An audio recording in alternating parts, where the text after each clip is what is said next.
Hello everyone, class 11 CBSE and RBSE.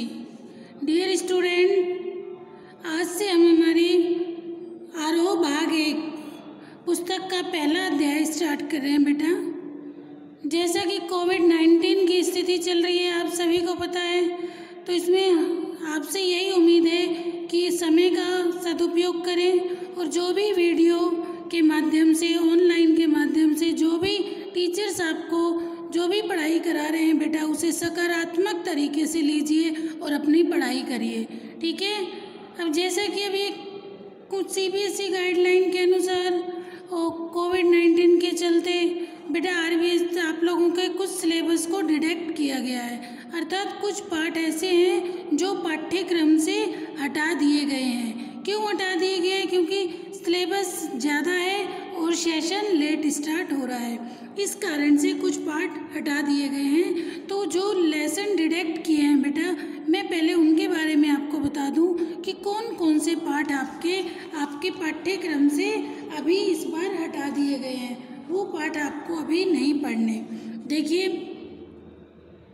Lesson number 1 Satyajit राय, अप्पू के साथ 2.5 साल, ये हटा दिया गया है। सैयद हैदर रजा, आत्मा का ताप, इसे भी पाठ्यक्रम से डिडक्ट कर दिया गया है। राम नरेश त्रिपाठी, पथिक, इसे भी हटा दिया गया है। और नेक्स्ट 4th लेसन बाल मुकुंद गुप्ता का विदाई संभाषण, इसे भी पाठ्यक्रम से डिडक्ट कर दिया गया है। मनु भंडारी रजनी, इसे भी हटा दिया गया है। ये तो आपके पाठ हैं गद्य खंड के, ठीक है। और काव्य खंड से त्रिलोचन, चंपा काले काले अक्षर नहीं चिन्हती, इसे हटाया गया है। अक महादेवी, हे भूख मत मचल, हे मेरे जूही के फूल जैसे ईश्वर, इसे हटाया है।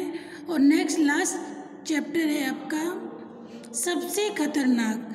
तो ऐसे बेटा आपके काव्य खंड और गद्य खंड से टोटल सिलेबस में से 8 लेसन डिडक्ट किए गए हैं, ठीक है बेटा।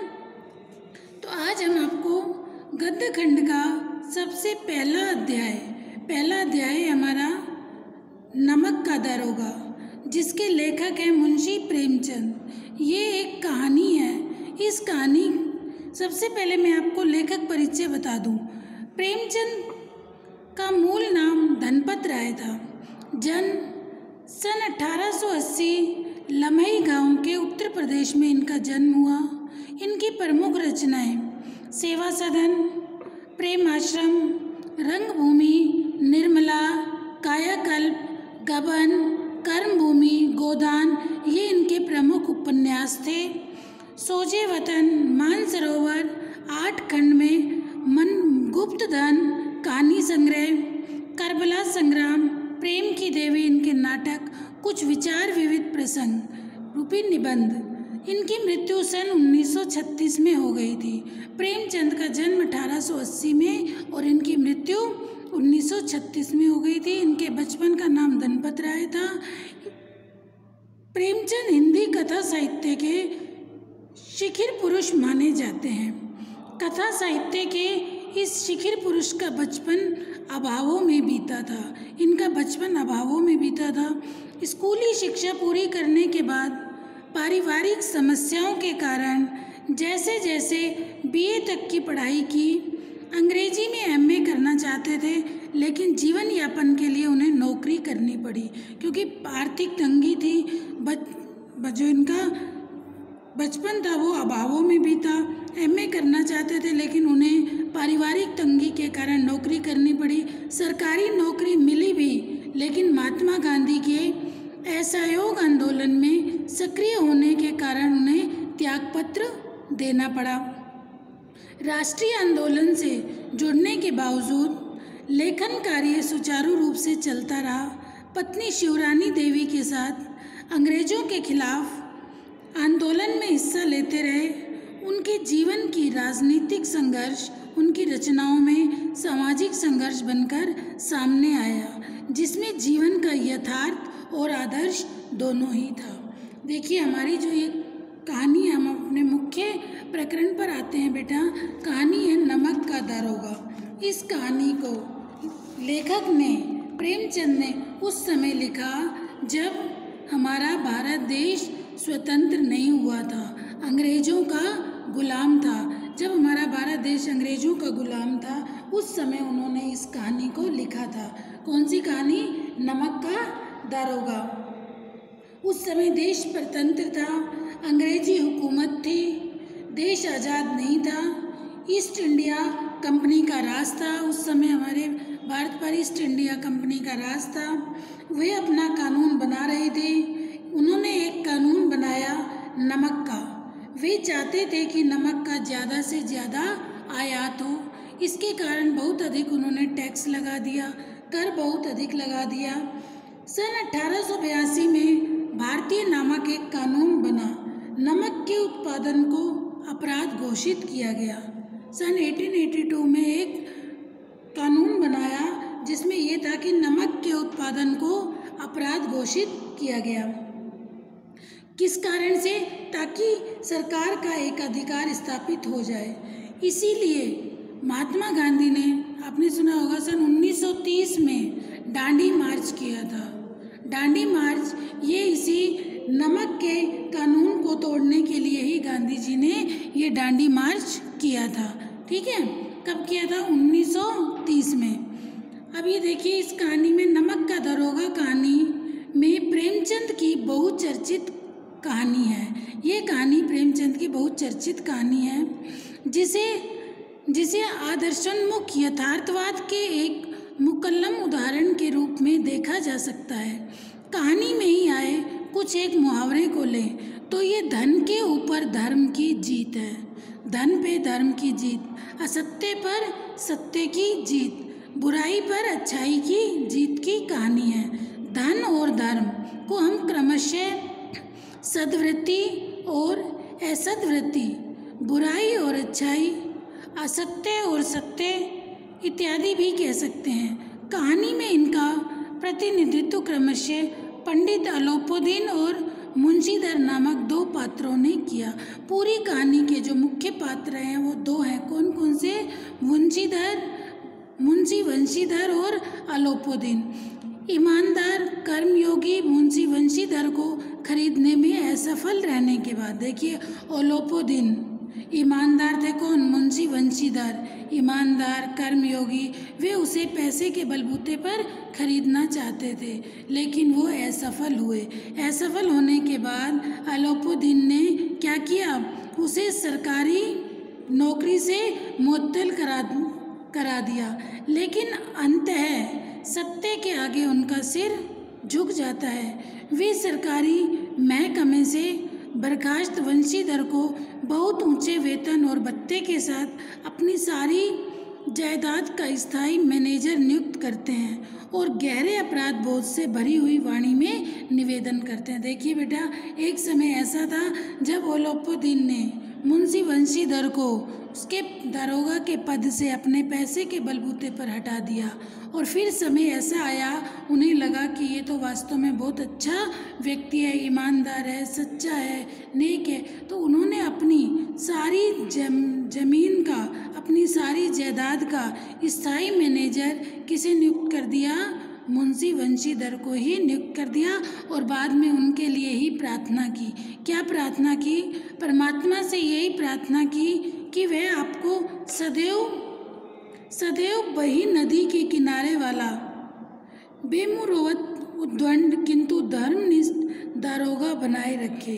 कहानी के इस अंतिम प्रसंग से पहले तक की समस्त घटनाएं प्रशासनिक और न्यायिक व्यवस्था में व्याप्त भ्रष्टाचार तथा उस भ्रष्टाचार की व्यापक सामाजिक स्वीकार्यता को अत्यंत साहसिक तरीके से हमारे सामने उजागर करती हैं। ठीक है, कहानी के इस अंतिम प्रसंग से पहले, अंतिम प्रसंग आने से पहले तक तो यही पता चलता है कि कहानी से कि प्रशासनिक और न्यायिक व्यवस्था में फैले भ्रष्टाचार को उजागर करती हैं। ईमानदार व्यक्ति के अभिमन्यु के समान निहत्थे और अकेले पड़ते जाने की यथार्थ तस्वीर इस कहानी की बहुत बड़ी खूबी है। ठीक है, जैसे महाभारत के युद्ध में अभिमन्यु को चक्रव्यूह में अभिमन्यु अकेला था और वो कौरव लोग कितने अधिक थे और उन्हें निहत्थे को ही मारा। किंतु प्रेमचंद इस संदेश पर कहानी को खत्म नहीं करना चाहते। इसलिए खत्म नहीं करना चाहते, उस दौर में वे मानते थे कि ऐसा यथार्थवाद हमको निराशावादी बना देता है। अगर हमें ये लगा कि ऐसा ही होता है तो हम निराशावादी होते चले जाएंगे। मानव चरित्र पर से हमारा विश्वास उठ जाता है। हमको चारों तरफ बुराई ही बुराई नज़र आने लगती है। इस उपन्यास में इस कहानी का अंत सत्य की जीत के साथ होता है। इस कहानी का जो एंड है वो यही बताता है कि सत्य की ही जीत होती है। ठीक है बेटा, अब हम इस कहानी पर आ रहे हैं, नमक का दरोगा। देखिए, इस कहानी में जैसा कि मैंने आपको बताया कि इस कहानी में हर अलग अलग क्या हुए, अलग अलग प्रशासनिक विभाग बने नमक से संबंधित, और सभी उन विभागों में काम करना चाहते थे। क्यों करना चाहते थे?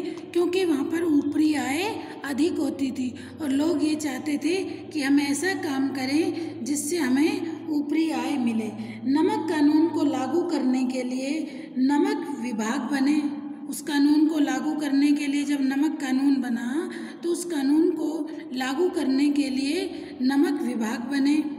विभाग और उन विभागों पर सभी व्यक्ति कार्य करना चाहते थे क्योंकि ऊपरी आय बहुत अधिक होती थी। सभी ये चाहते थे कि हम उन्हीं विभागों में काम करें क्योंकि उस विभाग में काम करने से ऊपरी आय अधिक होती थी। ठीक है, अब हम आते हैं अपनी कहानी पर, नमक का दारोगा। जब नमक का नया विभाग बना और ईश्वर प्रदत्त वस्तुओं के व्यवहार करने का निषेध हो गया, जब नमक का नया विभाग बना, ईश्वर प्रदत्त, ईश्वर द्वारा उत्पन्न की गई वस्तुओं पर के व्यवहार पर निषेध मना हो गया, तो लोग चोरी छिपे इसका व्यापार करने लगे। अनेक प्रकार के छल प्रपंचों का सूत्रपात हुआ। मतलब लोग हर तरीके से बेईमानी से, घूसखोरी से बस पैसा कमाना लगे। कोई घूस से काम निकालता, कोई चालाकी से। अधिकारियों के पो बारह थे, जो अधिकारी थे उनके पो बारह थे। पो बारह होना अर्थात उनके तो दिन दोगुनी रात चौगुनी तरक्की होती चली जा रही थी, अर्थात उनके तो मज़े हो रहे थे, पो बारह थे। ये एक मुहावरा है। पटवारीगिरी का सर्वसम्मानित पद छोड़कर लोग इस विभाग की बरकंदाजी करते थे। हर व्यक्ति को ये रहता था कि हमें इस विभाग में नौकरी मिल जाए। क्यों लोग ये चाहते थे कि इस विभाग में नौकरी मिल जाए? क्योंकि इसमें ऊपरी आय अधिक होती थी और हर कोई ऊपरी आय कमाना चाहता था। तो लोगों ने क्या किया कि लोग पटवारी तक भी अपनी नौकरी को छोड़कर क्या चाहते थे कि इस विभाग के बरकंदाजी अर्थात जो सिपाही गेट पर बंदूक लेकर खड़े रहते हैं, चाहे हमें इस विभाग में ये नौकरी मिल जाए। इसके दरोगा पद के लिए तो वकीलों का भी जी ललचाता था और जो वकील थे वो भी ये चाहते थे कि हम अपनी नौकरी छोड़कर दरोगा का पद हमें मिल जाए। यह वह समय था जब अंग्रेजी शिक्षा और ईसाई मत को लोग एक ही वस्तु मानते थे। उस समय अंग्रेजी शिक्षा को और ईसाई मत को लोग एक ही समझते थे। फारसी का प्राबल्य था। प्रेम की कथाएं और श्रृंगार रस के काव्य पढ़कर फारसीदा लोग सर्वोच्च पदों पर नियुक्त हो जाया करते थे। मुंशी वंशीधर भी जुलेखा की विरह कथा समाप्त करके मजून और फरहाद के प्रेम वृतांत को, नल और नील की लड़ाई और अमेरिका के आविष्कार से अधिक महत्व की बातें समझते हुए रोजगार की खोज में निकले। इन पंक्तियों का अर्थ है कि जब मुंशी वंशीधर ने अपनी पढ़ाई पूरी कर ली थी, अब उन्हें ये था कि उसे नौकरी करनी है। अब रोजगार की तलाश में जब वो निकलने लगे तो देखिए उनके पिता द्वारा दी गई सीख। अब आप खुद समझना कि एक पिता द्वारा अपने पुत्र को ऐसी सीख देना उचित है या अनुचित। उनके पिता एक अनुभवी पुरुष थे, एक्सपीरियंस था, बड़े बुजुर्ग थे, समझाने लगे, बेटा घर की दुर्दशा देख रहे हो, घर की स्थिति आपको पता है, ऋण के बोझ से दबे हुए हैं, हमारे ऊपर कितना अधिक ऋण है, अर्थात कितना अधिक कर्जा है। लड़कियां हैं वह घास फूस की तरह बढ़ती चली जाती हैं, अर्थात जैसे घास फूस जल्दी बढ़ता रहता है उसी तरह के पिता ने क्या समझाया कि घर में जो ये लड़कियां हैं वो घास फूस की तरह जल्दी बढ़ती चली जा रही हैं। मैं कगारे पर का वृक्ष हो रहा हूँ, मैं कगारे पर का वृक्ष हो रहा हूँ, न मालूम कब गिर पड़ूँ, अर्थात मेरी भी उम्र अब अधिक हो गई है, मैं भी वृद्ध हो गया हूँ, मैं कगारे पर का वृक्ष हो रहा हूँ, न मालूम कब गिर पड़ूँ, अर्थात कब मेरी मृत्यु हो जाए।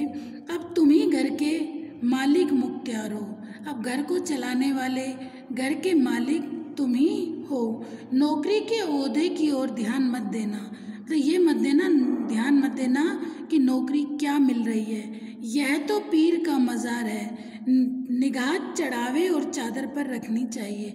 ये मत देखना कि नौकरी क्या है, कैसी है, बड़ी है, छोटी है, क्या है, उसमें स्टैंडर्ड है नहीं, ये कुछ मत देखना, बल्कि ये देखना कि उसमें कमाई कैसी है, ऊपरी कमाई होनी चाहिए। ऐसा काम ढूंढना जहाँ ऊपरी आय हो।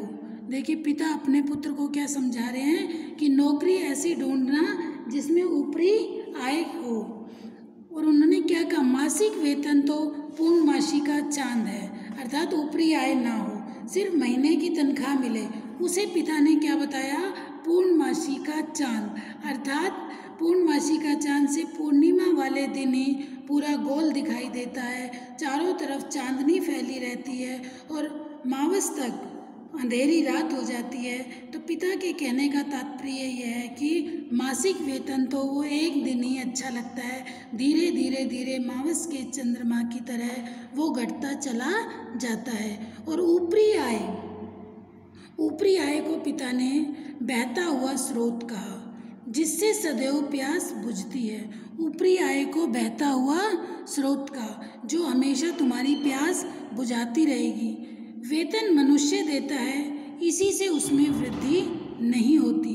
पिता ने क्या कहा, वेतन तो मनुष्य देता है, इसी से वृद्धि कभी नहीं होती। और ऊपरी आमदनी, पिता का क्या मानना था, जो ऊपर की आय होती है उसे देने वाला तो ईश्वर है, उसकी बरकत होती है। पिता का मानना था कि जो ऊपरी कमाई होती है उससे बरकत होती है, जो महीने की तनख्वाह होती है, जो मासिक वेतन होता है उससे कोई बरकत नहीं होती। मासिक वेतन को पिता ने पूर्णिमा के चांद के समान बताया, ठीक है, और ऊपरी आय को बहता हुआ स्रोत बताया।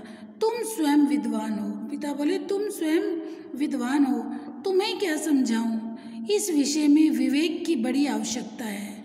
मनुष्य को देखो, उसकी आवश्यकता को देखो, अवसर को देखो, उसके उपरांत जो उचित समझो करो, अर्थात अवसर के अनुसार ही कार्य करो, जो बाकी तुम्हें ठीक लगे वही करना, अपनी विवेक और बुद्धि से ही काम लेना।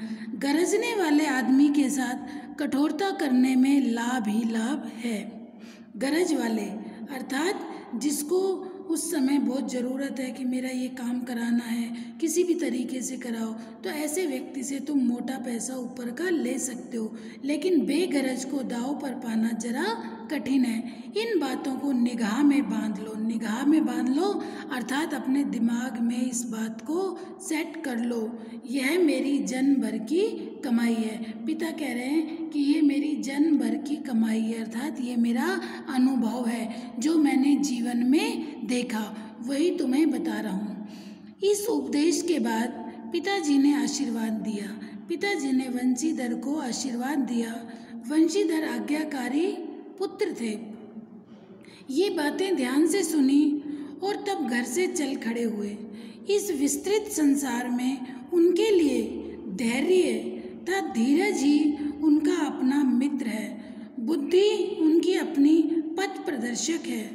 धैर्य को वो अपना मित्र समझते हैं, ठीक है, धैर्य ही उनका मित्र है, बुद्धि उनकी पथ प्रदर्शिका, अर्थात जब भी वो कोई कार्य करते हैं सोच समझकर अपने विवेक और अपनी बुद्धि से करते हैं। तो बुद्धि को उन्होंने अपनी पथ प्रदर्शक कहा और आत्मावलंबन ही अपना सहायक है।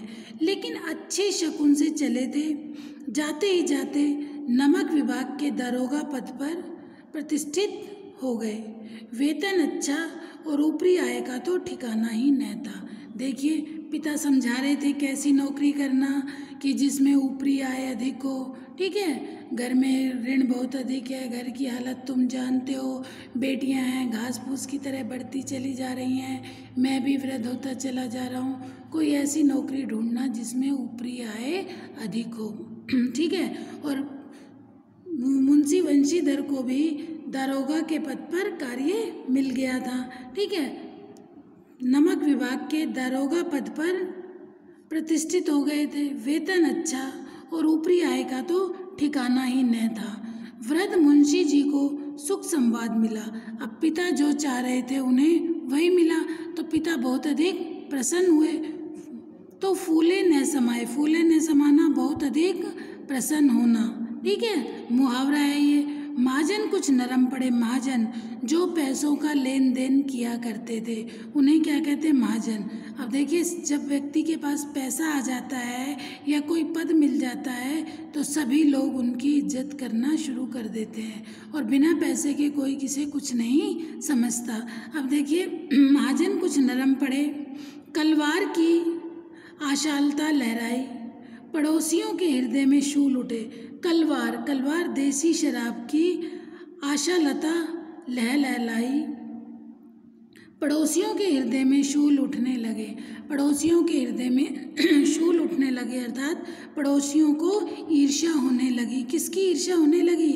मुंशी वंशीधर को जब नमक के विभाग में दारोगा के पद पे कार्य मिला तो पड़ोसी ईर्ष्या करने लगे। देखो बेटा कोई भी व्यक्ति किसी की तरक्की को देखकर खुश नहीं होता बल्कि ईर्ष्या ही करते हैं। कोई व्यक्ति किसी को बढ़ता हुआ नहीं देख सकता। तो ऐसे ही जब पड़ोसियों को पता चला कि देखिए उस समय नमक के विभाग में काम करने के लिए लोग अपनी पटवारी और वकील तक की नौकरी को भी छोड़कर उस विभाग में लगना चाहते थे, और जब किसी व्यक्ति की स्वतः ही नमक विभाग में दारोगा के पद पर नौकरी लग गई हो तो ये तो स्वाभाविक सी बात है कि लोग उनसे ईर्ष्या करने लगे, पड़ोसी उनसे ईर्ष्या करने लगे। ठीक है, आज हम इतना ही करेंगे, इससे आगे हम नेक्स्ट क्लास में समझाएंगे। बेटा जो भी आपको पढ़ाया उसे सीरियसली चैप्टर को इतना पढ़ना, इस वीडियो को सुनना। कोई भी डाउट हो अपने डाउट ज़रूर क्लियर करना, क्योंकि अगर आप लोग डाउट क्लियर नहीं करेंगे तो हमें ये पता नहीं चलेगा कि आप लोग पढ़ रहे हैं या नहीं पढ़ रहे। तो डेली जो भी पढ़ाया जाए, डेली का अगर आप डेली पढ़ेंगे तो आपको कोई भी प्रॉब्लम नहीं होगी।